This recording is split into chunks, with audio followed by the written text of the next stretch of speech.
Hi everyone, welcome to iFashi.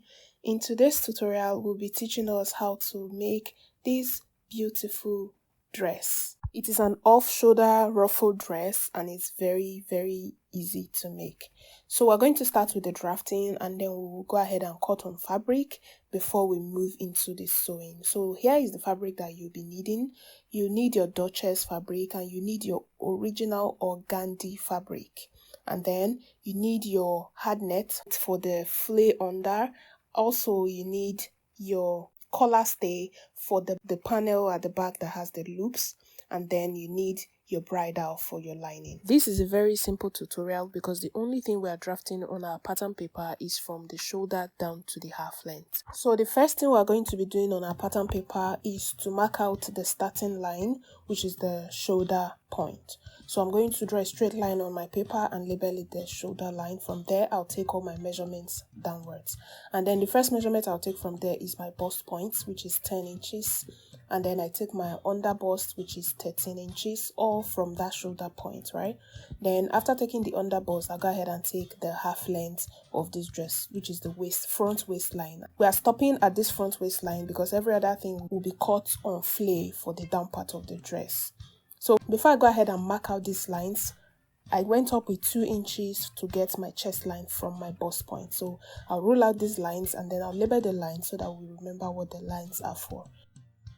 So right now we have our shoulder line, the chest line, the bust line, the under bust, and the waist, which is our half length. Then we move into the shoulder. You divide your shoulder by 2 and impute your answer there. I have 8 inches. And then I'll repeat the same shoulder measurement on my chest line. And then I'll come down with 1 inch on that shoulder for our shoulder slope. I'll connect it to meet the shoulder measurement I took on my chest line. So we'll have a straight line there that will serve as our armhole guide. Now after doing this, we're going to go to the neckline and take our neck measurements. I'm using 3.3 because it's an off shoulder. We will not be needing this upper part, right? So I marked 3.3 and I connected my shoulder slope to my neck. I also came down with 3 inches and used my curve ruler to create a neckline there. So the next thing we'll do is to take our bust measurement on the bust line.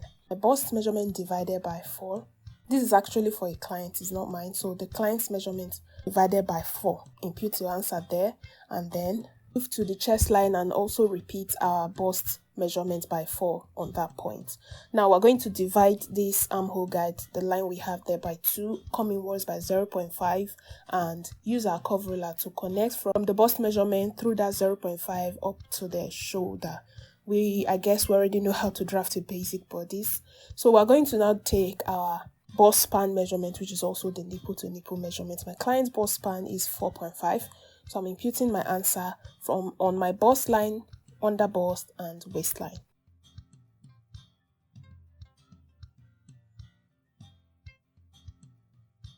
Now for the under bust dart, I'm going to be using 2 inches, and these 2 inches I will not share it equally. 1.5 inches goes to the side front and 0.5 inch goes to the center front. This is because our side front carries the bust. We need to achieve the curve we have there. So I'm just going to use my curve ruler to connect from this under bust that I took up to my bust line. Didn't get exactly to the bust line, it's like an inch before the bust line. Just watch closely and see how I connected it. And then the next thing is to go up on your chest line to determine how high you want your neckline to be. This is a sweetheart neckline dress, so if you want your bust to be revealing, you just have to measure how high you want it to be. I went up with 2.5 and then I connected that 2.5 down to the bust span line that I already have. And now on this part that we went up, we are going to have to take a dart there so that we will not have an open chest. We need to snatch that upper part to be firm on our chest line. So for this dart, I used 1 inch, which is 0.5 on the left and 0.5 on the right, and I connected it down to meet my bust line. Now the next thing is to connect from our center front towards this dart that we just took to create that sweetheart neckline. I'm also going up from that bust line with 2 inches this time. Remember I went up by 2.5 the first time, now it's 2 inches, and then I'll connect from that 2 inches using my curve ruler to meet up this 2.5 that we have there. This depends on how deep you want your sweetheart or the curve to come out, right? You can go up with 1 inch. Now on the other side, I'm going to also connect the other side to the armhole, but we don't want it on our armhole exactly. So I'm going to have to come down on this armhole line. You can come down with 0.5, depends on how low you want the off shoulder to be. So I came down with half an inch because I don't want it to be too deep, and then I curved it back to meet my neckline. So now we have the upper part of this dress out.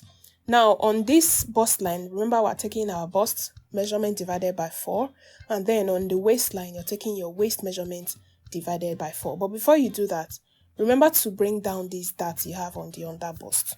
To connect the dart downwards, remember we used 2 inches there, so I'm also going to take the same 2 inches on the waistline. Share it the same way you shared it on the under bust, 0.5 to the left and 1.5 to the right. Now I'm going to take my waist measurement divided by 4 after connecting my dart downwards. So after imputing your waist measurement divided by 4, you're going to add back these 2 inches, and then you add your 1 inch for your seam allowance. That is if you wish to put your seam allowance on your pattern paper. Now I'm going to connect all of these lines upwards to meet my armhole, and we are almost done with the drafting of the front piece.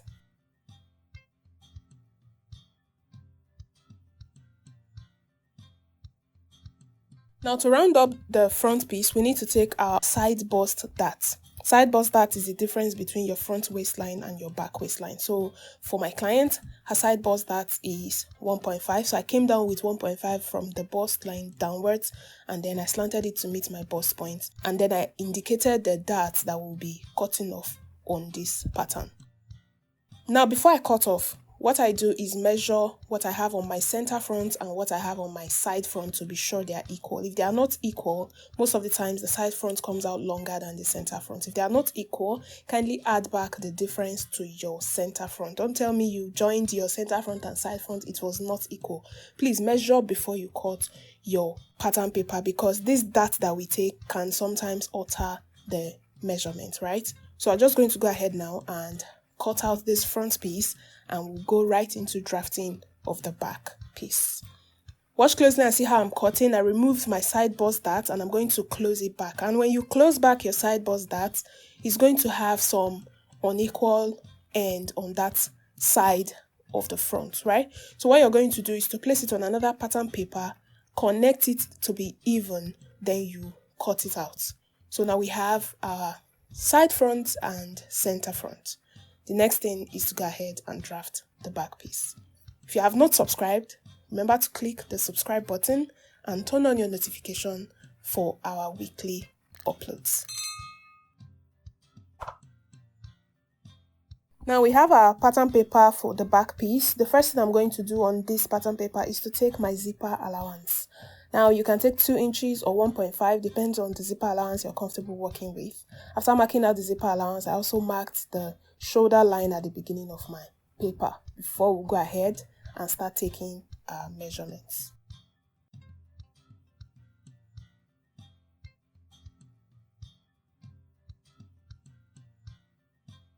Now for this back piece, the measurements we're going to be needing is from the shoulder to the chest line, from shoulder to bust line, from shoulder to the back waistline. Remember, our back waistline is different from front. So we're taking these 3 lines here, the chest line, the bust line, and the half length. We don't have under bust for the back piece. So I'm going to connect all of these lines and label them so that we'll know what they are for. Now we have the shoulder, chest, bust, and waistline, which is also our half length. Then the next thing I'm going to do is to take the neck measurement just like we did for the front. So take your shoulder measurement divided by 2, mark your answer there. Take the same shoulder measurement on the chest line, then connect it upwards. Remember to take off your shoulder slope, which is 1 inch. And then we're using the same 3 inches for the neckline for back, and then we came down with 1 inch for the neckline. We're not using this neckline. Remember, we're drafting an off shoulder. This is just the basic bodice, right? Now, after getting all of these, the next thing is to divide your armhole. Now, you're going to divide this straight line by 2, but this time you're not coming in by 0.5 like we did for front. So to connect your armhole, you take your bust measurement divided by 4 on the chest line, and then connect it upwards to meet the middle point of your armhole line. And now we're also going to take the bust span for the back, which is our nipple to nipple, like we did for front. I'm coming in with 4.5 on the bust line and on the waistline. I used the same 2 inches for my waist darts, but this time I shared it equally, 1 inch to the left, 1 inch to the right. The back is very simple. Now, because this is an off shoulder, you're going to determine how deep you want it to be at the back, right? So from my chest line, which is the armhole, I'm going to use this curve ruler to connect it down to meet my bust line. If I don't want it to end at my bust line, I can come down with 1 inch if I want it very deep. But if I want it higher than my bust line, I can go up with 1 inch. So just make that connection there. You know that we're not using this upper back yoke. So now we're going to take our waist measurement on the waistline. Remember to impute this, your 2 inches darts, back to your measurement so that you don't get short. And then we'll go ahead and connect the waist to the armhole. We'll now have our center back and side back piece.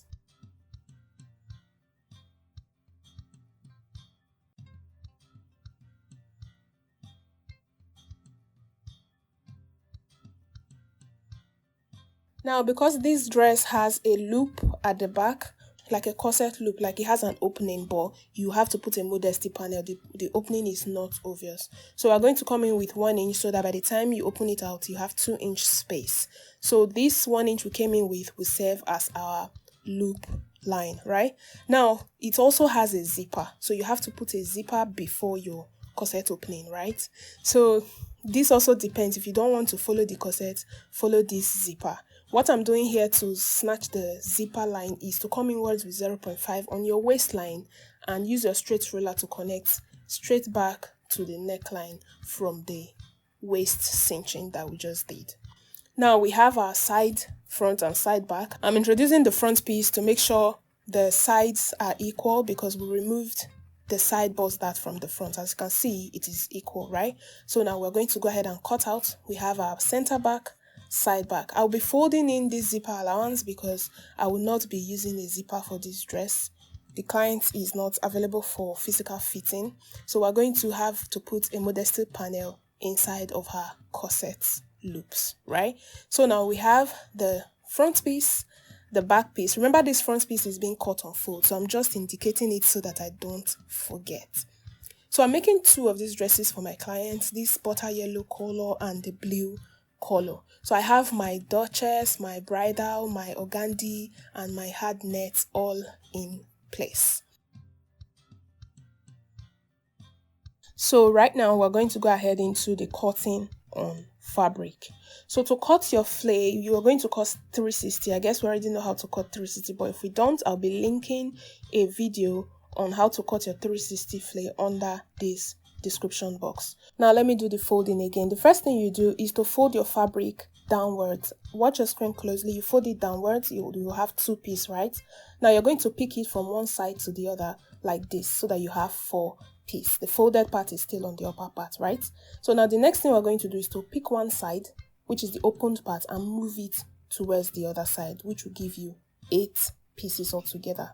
If you notice, if you watch closely, you see how we folded it. Now this is what we have that we'll be cutting out our 360 flay from. So we are going to be removing our waist measurement from this upper part, which is this tip part of the folding that we just did. So you're going to divide your measurement by 8 because we folded this fabric into 8. So the waist I'm using divided by 8 is giving me around 4.5. So I'm taking over 5 inches because I'll need some excess to do the gather that we have on the waistline. So now from this waistline, you're going to come downwards with your desired length. So take your desired length. Remember to minus the half length that we drafted before. Minus your half length from your full length and take what is remaining from this waist down to where you want the dress to stop. Mind you, this one that I'm cutting is the longest length. If you look at the video closely, you notice this is a 2-stepped dress, right? This is the longer one that I'm cutting first, and this is the lining under the longer organdy. So I'm using my client's preferred length, and then I'll cut out. Then after cutting out, this is what you're going to have. If you open it up, this is what you're going to have. After cutting, you take the measurements around to be sure you have your waist measurements and excess. your waist measurement divided by 2, because this is still on fold. The waist measurement divided by 2, and you have excess to pleat.